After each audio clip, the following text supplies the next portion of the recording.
on this computer. So welcome everyone to another Street Entrepreneurs Workshop. Thank you, Chris, so much for being here with us today. Oh, thank you. It's good to be here. Super excited.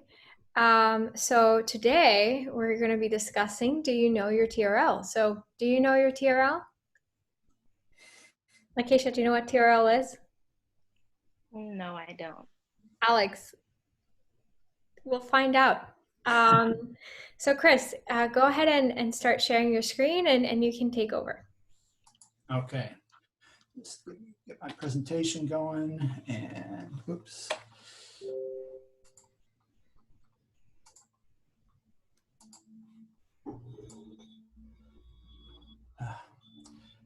Technology is fun. Just give me a sec. There we go. All right. Hopefully you can see it now. Perfect. Alrighty. Hi, everyone. So my name's Chris Hurt.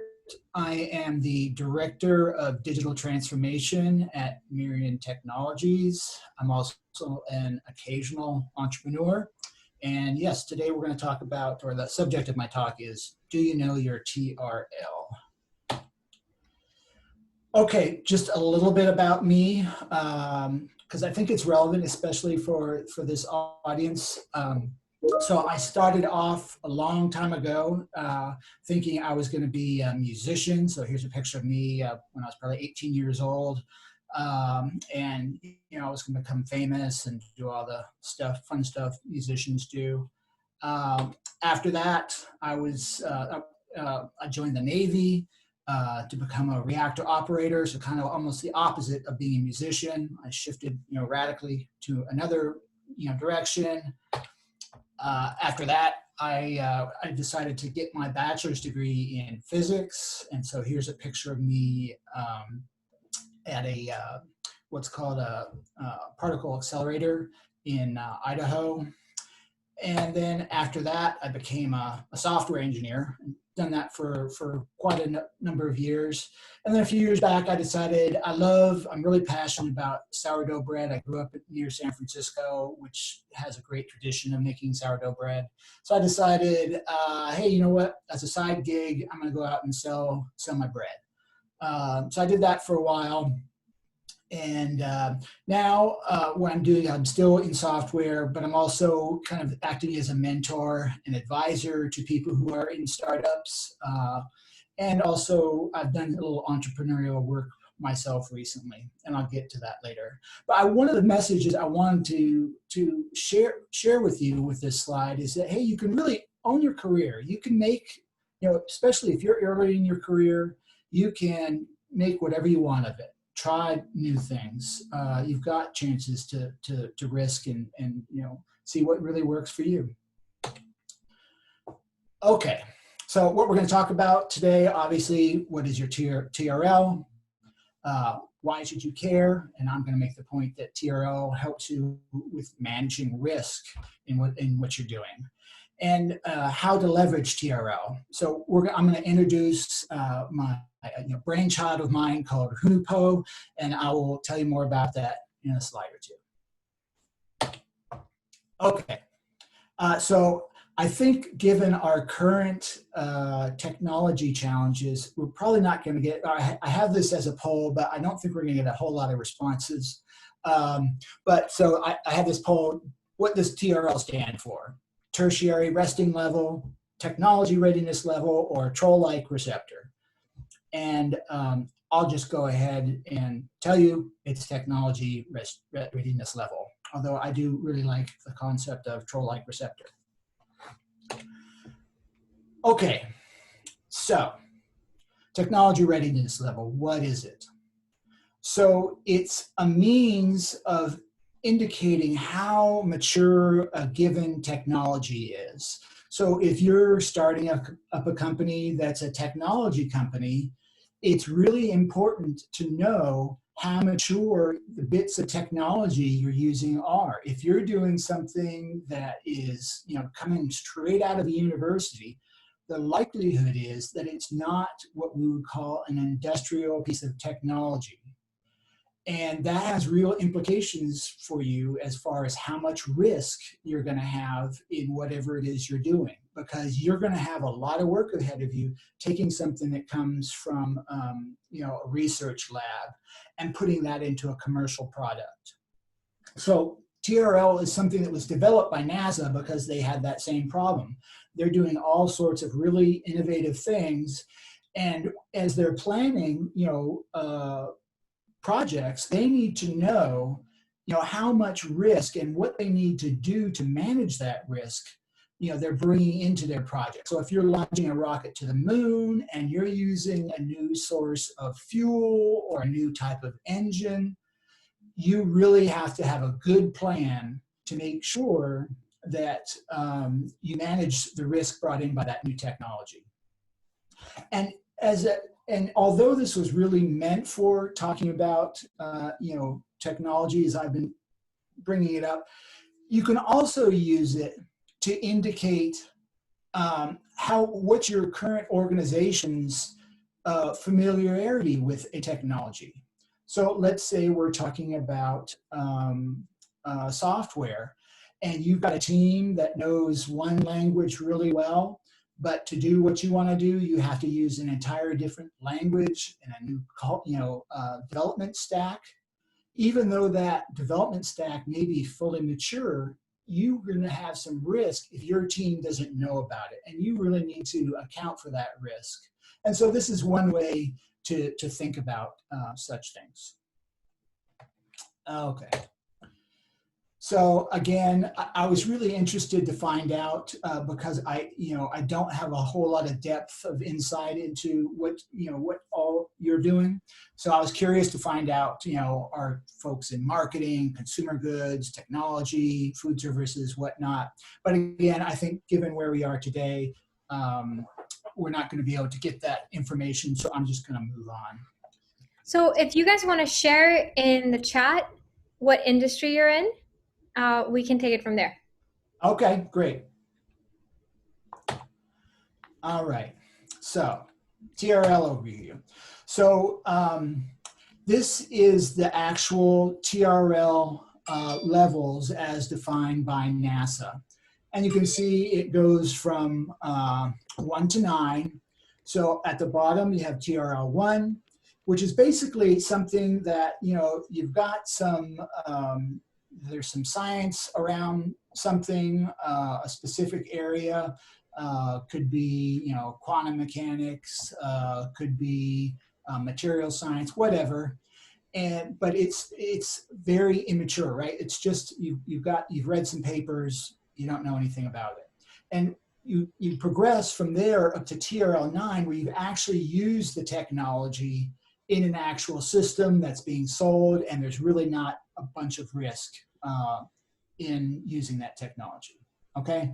So this is just a way to categorize these things. So I'm gonna now take you through an example just to help motivate the conversation and give it some real concrete concepts.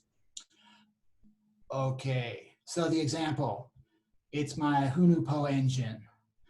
Which stands for Hertz Nuclear Fusion Power Engine. So this is my brainchild. It's not really serious, but it's a way to talk about what we're doing. All right, so TRL1. I'm just going to talk about this in the context of this engine I'm thinking about. So I happen to know, because I have a background in physics, that there's a process called nuclear fusion. And nuclear fusion happens when you have a hydrogen, two hydrogen atoms, one really a deuterium and one a tritium, that come together. And if you can get that to happen, if they combine into one molecule, you're going to get out a helium, a neutron, and a boatload of energy. So you may know that this is the reaction that's happening on the sun. And it's also the source of a lot of people thinking we could have a clean, power supply in the future is fusion power. So I know about this, and so I think, oh my goodness, here's an opportunity. What if I could leverage that that concept, nuclear fusion, into an engine for an airplane. So TRL2 is really that level where you get, okay, I've got this knowledge, now I have an idea of what I can do with this. And so at this point, it's entirely speculative, right? I haven't done anything to prove that I could actually make a fusion-powered engine, but I have the idea, and I think it's worth pursuing. Okay. So what's next?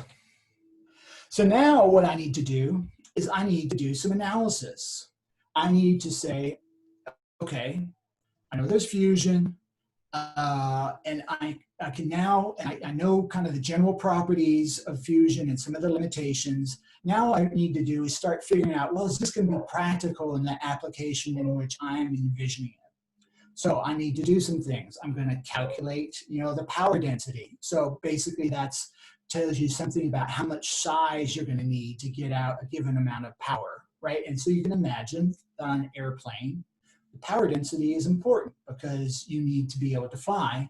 And so you need to have something that's light enough that it will be, aerodynamically possible to get a flying plane.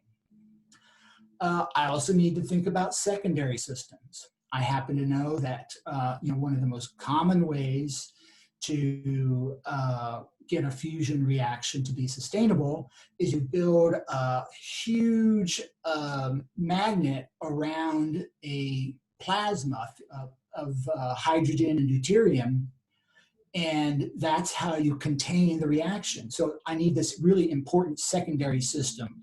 And then I also need to calculate, what's the weight of this thing? All right, so this is just some basic things I would have to do. Really, in reality, I'd have to do a lot more. But I just want to tell you that I've got to now do some calculations, see if this idea I have come up with has any merit. Okay. All right, so what I want to ask right now, okay, now we've got a poll, great. Based on, so let's say I've done some calculations and they look good. Would you be interested in investing in my company just based on my preliminary calculations? So I'm going to go ahead and since I believe in myself, I'm going to say yes. You can say what you want. Okay, we'll come back to that a little later. All right, let's go to the next. Okay. So it looks like I agreed with myself. What I want to talk to you about now is risk. Remember, I said that one of the things that TRL tells you about is a little bit about risk, because immature technology means lots of risk. And so here I'm showing you something called the cone of uncertainty, which is talked a lot about in software development. And the basic idea is at the inception of a project, you really don't know enough to make definitive declarations, for instance, on how long it's going to take you to do a project or how much it's going to cost, because you just don't have enough information. But as you do more work, as you build a prototype, as you get information from your customers, now you start to get more information and you can now start to make real predictions. So you can see in this graph that, at the start, and sorry, I'm going to get my little pen out here and I'm going to make a bigger line. So over on this side, right, it's saying that whatever I say is going to be plus or minus 4x. So if I tell you something's going to cost, $250,000 to do, it may in fact cost $1 million to do. Or it could cost somewhat less, but I'll be honest with you, usually that's not what happens. Usually it's this higher side that happens. So you really have to be careful about how you communicate with your stakeholders when you don't have a whole lot of information. But as you can see, once you start getting more information and getting closer to the end of your project, then you can start to make really definitive statements, about what what the cost is going to be and whatnot. So most companies, what they'll do is they'll have something like what they call a stage gate process when they're running projects, and they'll mark out certain milestones that you have to achieve, and then once you've achieved that milestone, you will reevaluate the project. Does it still make sense based on what we know now to continue with this project? Okay, so just a little bit about risk. Then, oh, sorry, do that. Yeah. Why is it not advancing? Maybe I have to turn off the annotation. Hold on. There we go. I also want to talk to you about another concept, and let me tell it to clear my drawings. All right. So technical debt. So technical debt is another concept that is related here, and it's related to risk and thereby TRL. Technical debt is really about understanding the implied cost of taking a shortcut. So sometimes when we're doing a project, and this is certainly true in the startup world, we make a decision to do something the easy way, and we have to really keep in mind that that decision may come back to bite us later. And let me give you an example. When I started my sourdough bakery, I knew how to make sourdough bread, right? That was my core competency.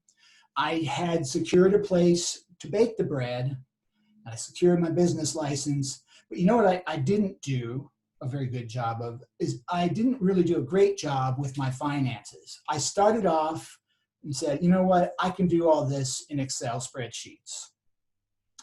And one thing that's very important is if I make that decision, I have to understand that come tax time, I may have wished that I was using something like QuickBooks or some sort of accounting software, and that the fact that I didn't do that puts me at what I call technical debt. And it means that if I want to fix that decision I made, I'm going to have to invest later on, and it's going to cost more than it would have to have fixed it at the beginning.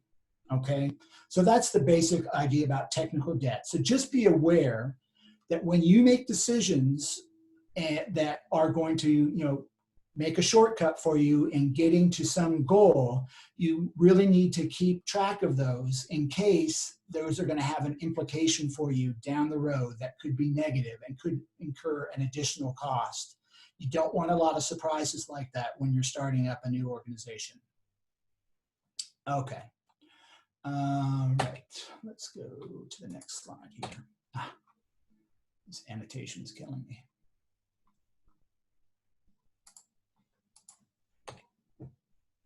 All right. So now I want to talk to you about TRL4. So I'm not going to go through all the TRL levels. I think, you can do that on your own. And really, the big idea here is not that you memorize a bunch of TRL levels. It's that you understand that you need to really think about technology that you want to use and think about the risk that brings along with it. Okay? But let's talk about TRL4. So TRL4, and again, we're sticking with my Hunupo engine, is where I have actually built up, sort of a prototype engine, and I'm going to test it in the laboratory environment. So my goal really is to say, in the past, at TRL2, I did some analysis, and now I need to validate, okay, I built this thing. Does what I built match up with my predictions? And so I'm going to take it and I'm do some testing. I might also look at things like how much power is this thing consuming? How much thrust does it generate? Whatever. Probably also a key point here would be looking at safety. Are there any specific safety concerns? So TRL4 is all about, okay, I'm going to build something now. And with that, you can kind of intuitively sense that that's going to mean you've really managed, you've really reduced your risk because now you have something physical you can look at and you can operate. Oh gosh, I had this great, yeah. So here you can see I've got engine and secondary systems. I've I've carried out tests to validate my core operating parameters. What is the risk? So again, intuitively, you would hope that it's lower. So my question again would be, now that I am in TRL 4, are you more likely to invest than you would have been at TRL 2? And again, I believe in myself, so I'm going to say yes. And You can also vote if you're on Zoom, by the way. yes, and please do. Um, so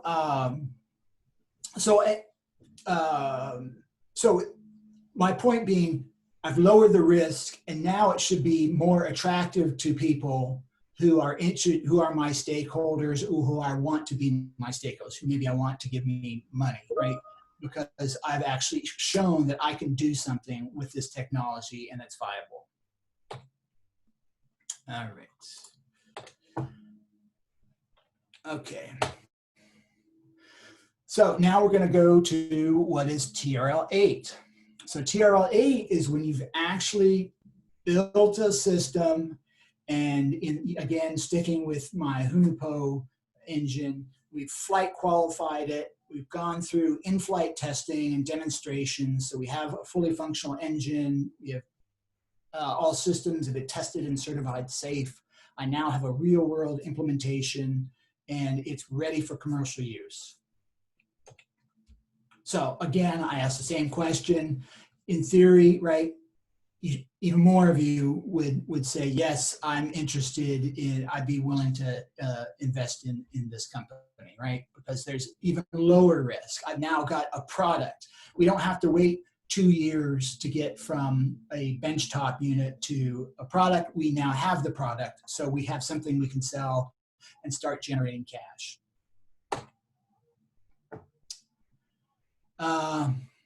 Okay, and then TRL 9 is really the end of the journey, right? You now got something that you're selling, and it's been proven, it's generating cash, you know it's safe, and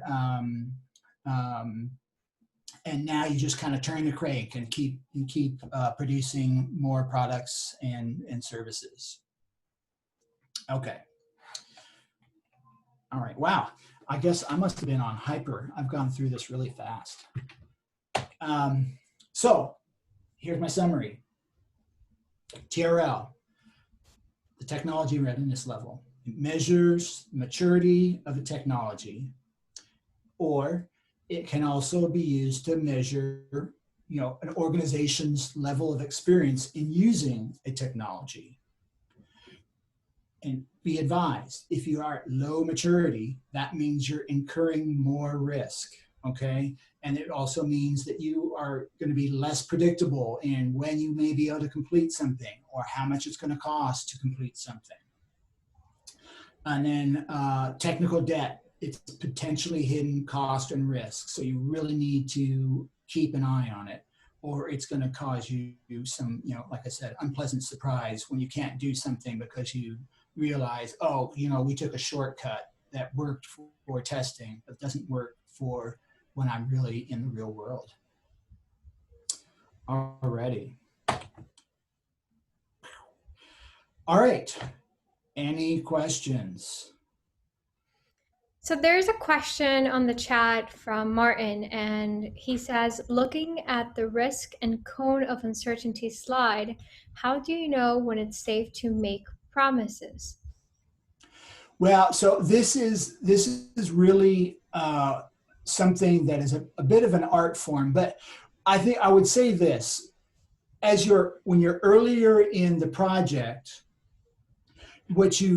rather than saying this is going to cost me, X amount of dollars, you're going to be safer if you say, well, it's probably going to be in some range between, X minus whatever and X plus whatever. So that's a more realistic portrayal of cost or timing. And you can always, at that point, make a decision about, what's most important to you. You may say that the most important thing for me right now is that I meet a deadline, and that, you're willing to pay some additional cost to get to a deadline. Or it may be the other way around. You may say, you know what, I really need to keep my costs in line right now. And so I'm willing to let my budget move around in order to keep that in line. So I hope that answered your question. And feel free to speak up if it didn't, and ask follow-up questions. You can also unmute yourself if you'd like to interact directly. Chris, if you are a small business in the beauty industry, and let's say you're trying to connect women to hair extensions and wigs, as one of our participants here today is, let's say that they wanted to launch an app to do this. How might they use TRL to build and strategize on their product? Well, so I would say, the first question you would want to ask yourself is, okay, you want to do an app. Have you done that before? So is that something that you can do directly? If it isn't something you can do directly, you're going to have to make a decision. Okay, is that something I'm going to teach myself to do, or do I want to outsource that and have either a friend who's got some skills in that area or a company do that? And so as you're thinking about your plan going forward, you really want to accommodate for the fact that you either may or may not have skills with app development. And furthermore, just to go one step further with that, maybe in your app you're going to have payment processing. Again, if you don't have skills in payment processing, you better think about how you're going to manage that and make sure that you include that in your planning, because you're going to be relatively immature within that context, and you just want to make sure that you account for that. Okay, awesome. So I actually had kind of a question of my own, if that's okay. So I see a lot of functions and a lot of hard numbers, and I was just wondering, is there a way to quantitatively calculate the cost of change with debt and the optimal cost of change, which I think we saw both of those on one of the slides as well? So I think the biggest thing I would say to take away from that slide is that, and this is I would say is true whether you're doing hardware or software, and we could probably just take it into general business concepts if you wanted to, but it's always going to be the cheapest to make a change to your design earlier in your process rather than later. As soon as you've actually built something, then now you're talking about having to rework. And anytime you have to do rework, it gets more complicated. And as systems get larger and larger, rework gets more and more complicated to do. So I would just say the general rule of thumb is to really try and manage as much as you can up front, but taking into account your tolerance for risk. If you say, oh, if I'm going to do this the optimum way, it's going to take more money than I have a budget for, then okay, maybe you can't do that right now, and you have to make a strategic decision to do it a different way. But the important thing is really to keep that in your mind, and don't let yourself get caught by a surprise. Yeah, definitely. So I had kind of a follow-up question to that. And I think it's super helpful that we have like the numbers to get a nice graph that we can trace. But the impression that I'm getting is that, there's not necessarily a qualitative aspect when you're comparing to like smaller businesses maybe. So would you say that that they're helpful as guidelines, but you don't necessarily need to have a formula to calculate the risk or the debt, that kind of thing? Or would you say otherwise? Yeah, there's not really going to be a hard and fast formula for things. I mean, you could probably go find some research paper where somebody has in a specific case, given, some idea about, given a certain size project, if you are at this point in the project versus that point in the project, how much does it cost you to do something? But there's really not going to be a great way for you just to take, some equation and calculate something out. Right. Yeah, thank you so much. You're welcome. So, Chris, I know that you are a mentor at the FedTech program, and I'm really curious as to what is the most common mistake you see entrepreneurs make. Well, okay, so let me just give you a little backstory on FedTech. What FedTech does is very interesting. They take technology that's been developed at national labs or at NASA, and they give that to entrepreneurs and say, hey, can you go find and see if there's a market for this technology? And so that's really what's happening within FedTech. And what I would say is the biggest the problem in that particular context is that sometimes the entrepreneurs aren't pressing back as much against the inventors to say, what can this really do? What are the limitations? Because the people who are the inventors of the technology, they're obviously proud that they've created something and they can see all sorts of ways that it could be used out in the world. But there's a big difference between that and customers willing to pay their hard-earned money for that piece of technology. So you really have to be willing to ask difficult questions about, is this something that is really ready to go to market with? And because in the end of the day, you're going to spend your own blood, sweat, and tears along with somebody's money, whether it's your own or whether you get a grant from somewhere to make it happen. And so you really want to make an informed choice about what you're doing. And if you think you've got the passion and the desire and the plan to make it happen, then go for it. How do you know you're ready? So I would say the biggest thing is customer discovery. So you need to understand, and this, so part of it is really discernment on, okay, I've got something that I think is interesting that I want to sell out in the world. So the question is, do you know that there's a market for that thing? And if there is a market, and why is somebody going to be interested in what they're what you're offering, as opposed to what they could already get? And let's take Uber for an example. Right at the beginning, there wasn't an Uber that already existed, but people were using taxi cabs. And so you have to be able to understand that what you're doing has so much value over taking a taxi cab that people are willing to switch over from doing what they're used to doing and feel safe doing to doing what you're asking them to do. And in the case of Uber, they were able to make that case by bringing the prices down and having this wide network. So you really have to think about that. Does your business really offer a compelling advantage that somebody's going to want to take advantage of? And then can you do it at a price that they're going to be willing to pay? Can you provide an example of times where you've seen people who are ready and people who are not? Let's see. Well, so I can give you a little bit of a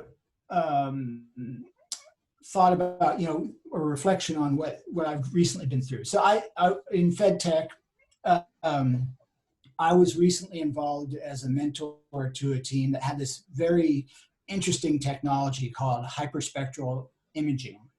And basically, it's a way to, right now our eyes break up the spectrum into red, green, and blue. And that's how we're seeing each other on these monitors.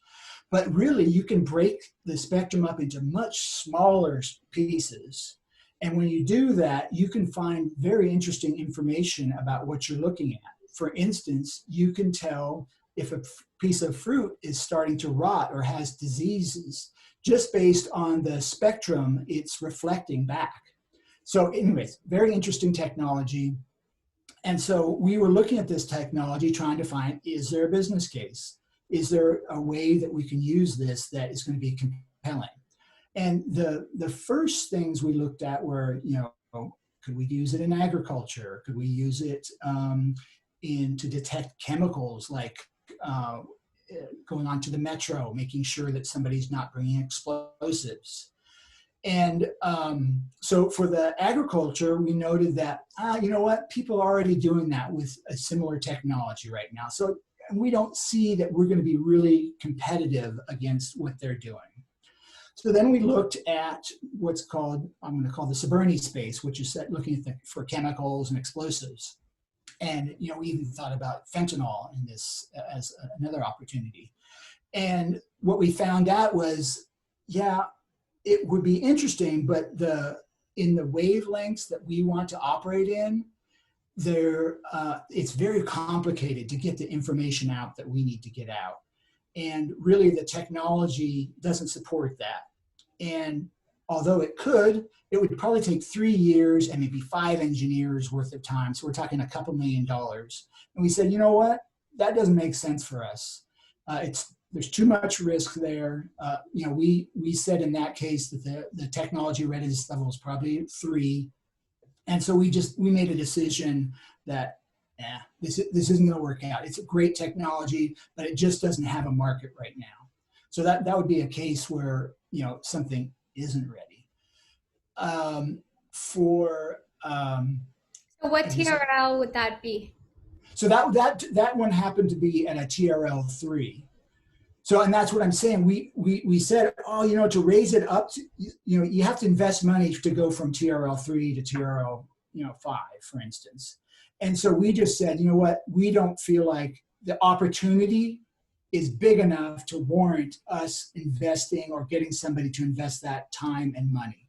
So there you can see there's an interplay between the risk we're willing to accept and the opportunity we're looking at. If you're looking at a global opportunity, then you may be willing to take on more risk than if you're looking at a market that's got a smaller upside. So again, something else you need to pay attention to. So I just wanted to point out a question that Martin had actually, and also elaborate on a little bit. So it seemed like the technology readiness levels were mostly about building a functional product, or could be applied to services. But he said, are there technology readiness levels for scaling or sustainable revenue? Yeah, what I would say is this. The answer is no. It's true that TRL has been adapted, for different use cases. Like I said, it was developed by NASA, but people have used it for software projects and for in other contexts. But I would say you really, the main concept is just for you to recognize when you are working with some technology that may be new or new to you, where you are on that scale. It's not like there's a hard and fast thing you need to nail down. It's just you really need to understand, okay, I don't have experience with this, and therefore in my planning I need to account for that. I need to account for the fact that there's more risk there than if it's something, you know what, I write HTML code every day, putting a UI together is not going to be an issue for me. Chris, so I work a lot with a lot of founders that have very technical ideas, but don't necessarily have technical expertise. Yes. And do you have any recommendations for them? Well, there's lots of opportunities right now for people to participate in accelerators or to network in with people that have technical expertise. And in fact, I didn't get to my last slide, but I'm certainly willing and able, if people have questions they want to, that are kind of more specific to what they're doing, feel free to connect with me on LinkedIn. And, if I can't answer your question, maybe I know somebody in my network that could answer that question for you. I have a lot of experience in software and in kind of sciencey things. What I do for a living is nuclear measurements, but we're currently putting together an IoT platform, Internet of Things, to remotely monitor equipment in the field. So anyways, that may or may not be relevant to some people, and I'm happy to, like I said, connect and see if I can help. So here's an anonymous question from the chat. What is IoT? Internet of Things. So, for instance, you may or may not know that cars right now, many cars are constantly monitoring information about how the engine's working. And they're sending that data up into the cloud where the car manufacturers can look at that data and give recommendations and say, hey, you know what? We've just noticed something's going on in your engine. It's about to break. You might want to go to a shop.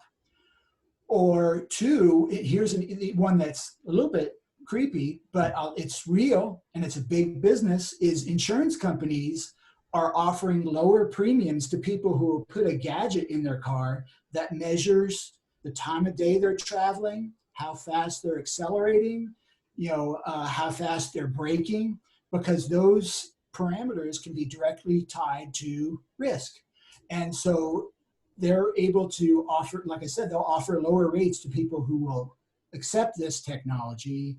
And even then, they'll offer you lower rates if you have good parameters. So IoT is all about measuring stuff in the real world. It's a major, technology growth area right now. How does IoT inform machine learning? Well, so IoT exactly does that. So IoT is the data stream on which you could start training your models. As in my example before, I was talking about monitoring cars. So imagine if you can monitor your entire fleet of cars at the same time, put all that data in the cloud, and then start running statistical models. So that's exactly what machine learning is all about. It's all about those statistical models, and IoT is a great way to get that information. Awesome. So we got someone that got kicked out from the Zoom that's designing something and was right now trying to choose cloud infrastructure. Mm-hmm. And I know that is your background. That's why I invited them to the Zoom, actually. What advice do you have? Because I'm going to share the recording with them. So what advice do you have when you're selecting cloud architecture? Is there one service that might be better than another for something specific, or security reasons? Yeah, so I have experience with both AWS and Azure. And one of the things that Azure does for you that is very helpful is it integrates very well into the Microsoft ecosystem. So for an example of that is, Microsoft has another product called Active Directory. And Active Directory is how you know about what people are in your organization and how you authenticate them to do things on the network or in the cloud. Well, it can be really handy if that's your context where you already have Active Directory in your organization to then integrate with Azure because they have all the hooks already built there for you. So you really need to look at what's most important for your particular situation. I think in the main, there's obviously all of them are, both, Google, Azure, Microsoft and Azure and AWS, they're pumping tons of money into these right now because, and so it means there's new features coming up all the time. So I would say, really look at what it is you're doing and what features are most important to you, and let that guide you in your decision. It's in some cases, what some people are doing in the cloud is they're running virtual machines that have existing logic. What other people are doing is they're using services provided by the cloud to build up their application. And those are kind of two different use cases, and it's important to distinguish between those, because if you're running VMs, those are very portable. You can take them from Azure, or you can put them on Google, or you can put them on AWS. Not going to be that big a deal. But if you're writing your own application based on services provided by the platform, then you need to realize you're going to be locked into that platform because you're going to invest in something they do very specifically. So I'd look, I'd really think about that in your context. The other thing is, do not forget about cybersecurity. It's a big deal now, and it's only going to keep getting to be a bigger deal, and especially, depending on the customers you're going after. For instance, we at my company Mirion, we sell services into nuclear power plants, and you can imagine they are really excited about security. They do not want people coming You'd hope in. so. You'd Yeah. hope so. Yeah, and messing with their systems. So the bar there is really high. Similar thing if you're doing financial stuff. The bar is going to be high, and you better, and this goes back to what I was talking about, technical debt. If you do not address that from the get-go, you're going to be in a sad situation when you find out that you can't operate your solution without making major changes to your infrastructure. So switching gears a little bit, Antonio has a question from the chat. So I saw you were a baker. Are there any lessons you've learned from your tech business that apply to baking, or vice versa? Let's see. Well, I was able to use the fact that I had some tech skills to make my life a little simpler. For instance, I felt comfortable enough to integrate in with, build an online ordering system so that people could pre-order my bread and pay for it. Other, life lessons, other than the big thing just about knowing where you are and what you're trying to do, I would say there's maybe not a lot of crossover. Baking is all about understanding time and temperature. And so that's not going to change. Talk to me about running a small business. What was that like? And do you have any advice for other food entrepreneurs? Food entrepreneurs, yeah. Well, so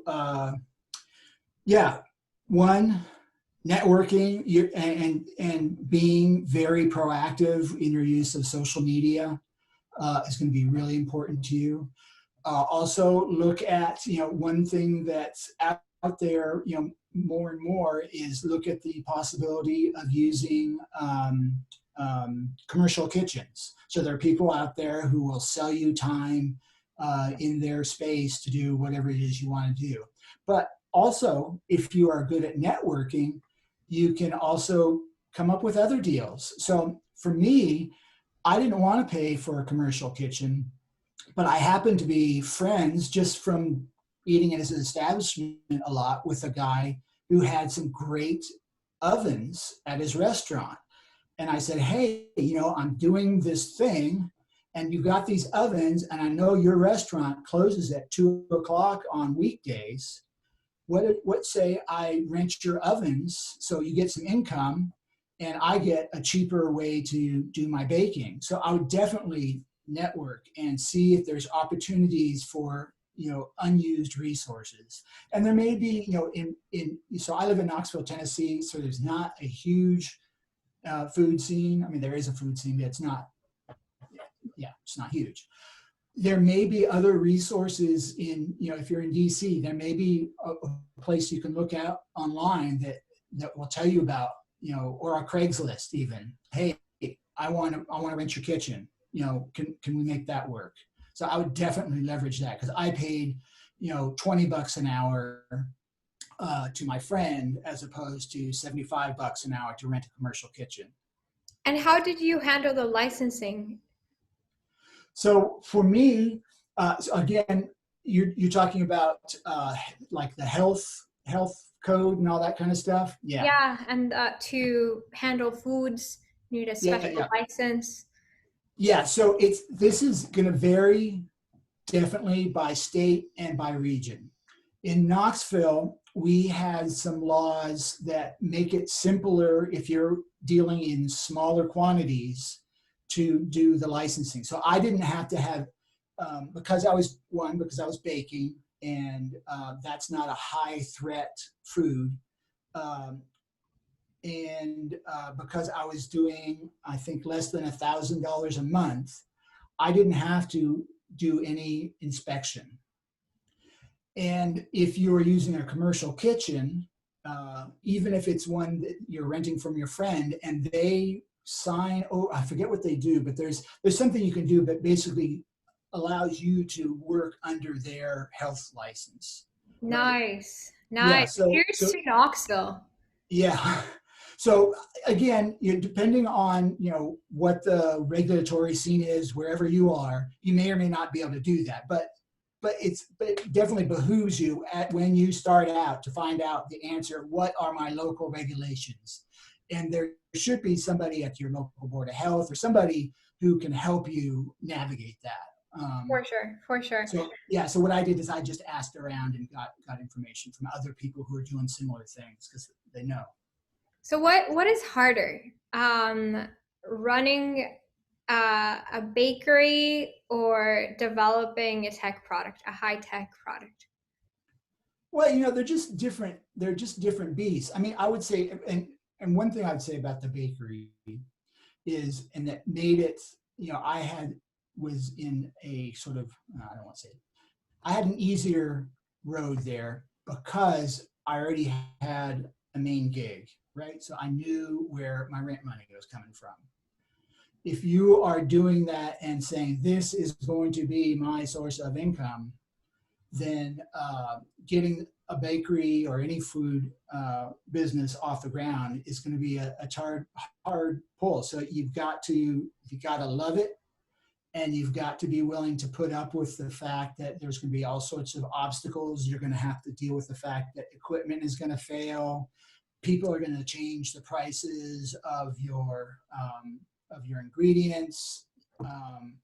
And so you have to be be prepared for that. And that, yeah, it's going to be hard work, and you're going to have to market yourself. Getting a following going is tough. So if you can do that in maybe a lower stress environment, like kind of what I was trying to do, which is, hey, do it on the side, see if people are really loving what you're doing. And if it really is the case that there's no option for me other than to do this thing, then that's when I would say go for it. But I'm relatively older and I have a lower risk tolerance than maybe some of you do. So I remember you saying actually that you either grew up or spent a lot of time in kind of the Silicon Valley area. Yeah. And I think that's interesting because now you live in Knoxville, Tennessee. And I love Knoxville, but I definitely know that sometimes the networking prospects might not be as intense as maybe Silicon Valley. So do you think that those different locations have different networking opportunities, different prospects, or has that affected you at all? Or yeah, well, so it's a great question. So the reason I ended up here in Knoxville is because what I do, what I went to school for, nuclear measurements, there happens to be a lot of that going on because of the national lab that's here. And so it made sense for me to be here. But then also, there are certain niches that are, important in Knoxville and that you can really leverage.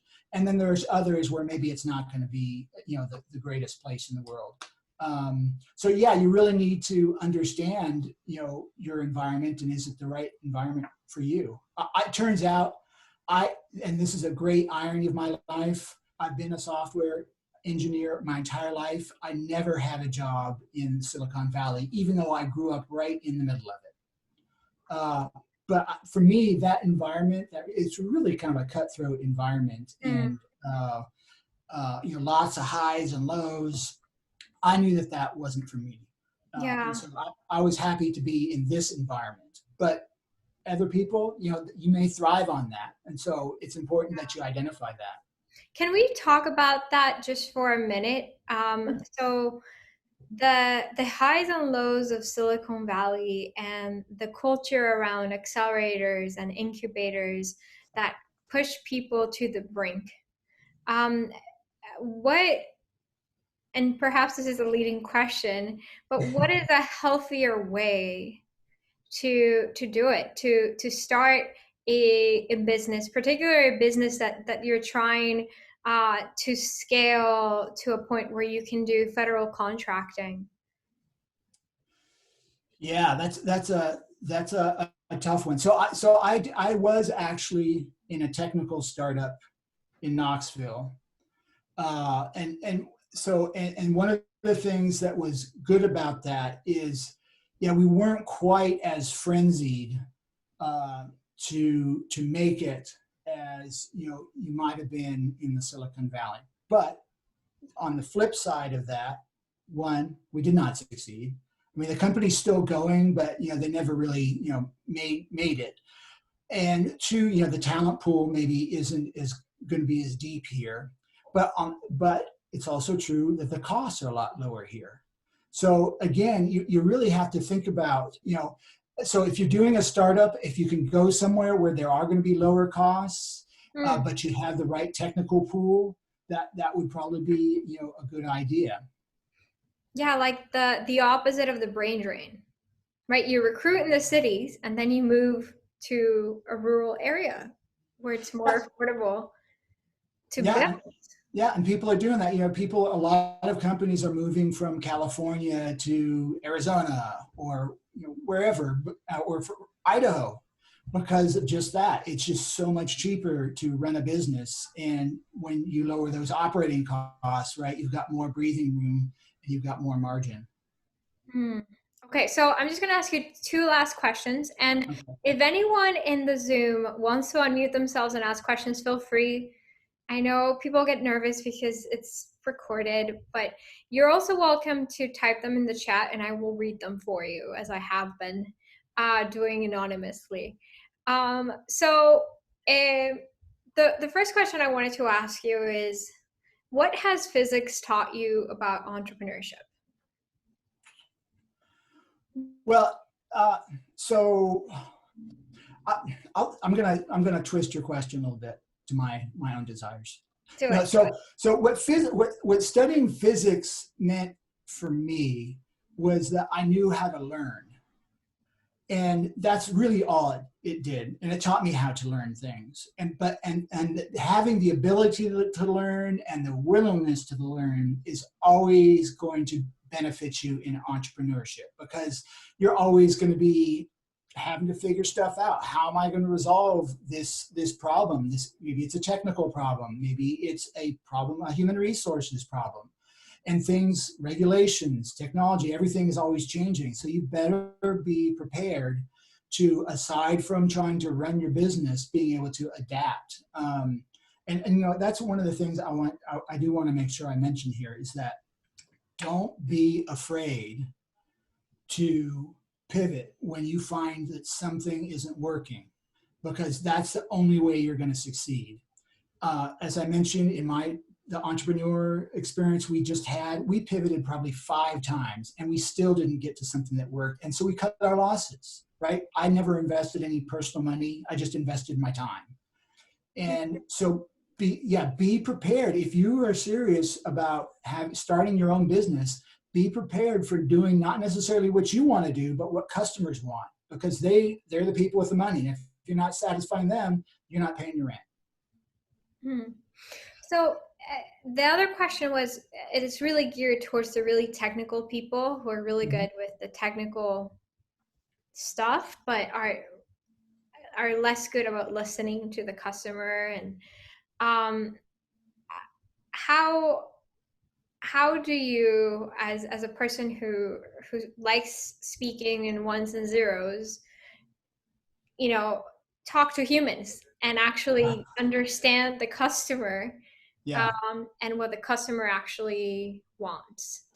Well, your best bet is to have somebody who's part of your team who not only has the ability, but has that desire, right? Some people are just customer focused and they can talk to people and get those questions answered. And some people, I'm the kind of person, I'm happy to just sit at my computer all day and just type and, I don't need to talk to people so much. But there's other people who I work with who are great at being customer facing. So that would be my big advice is if you can't do it, then you better partner with somebody who can, because customer discovery is going to be the biggest barrier to you being successful. You really need to go out and find what people want early and often. Again, I'll go back to this FedTech thing.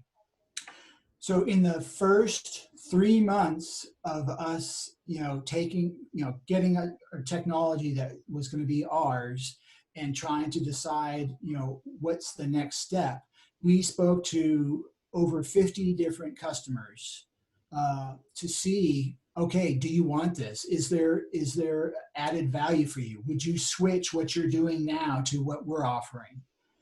So you got to talk to people. Got to talk to people.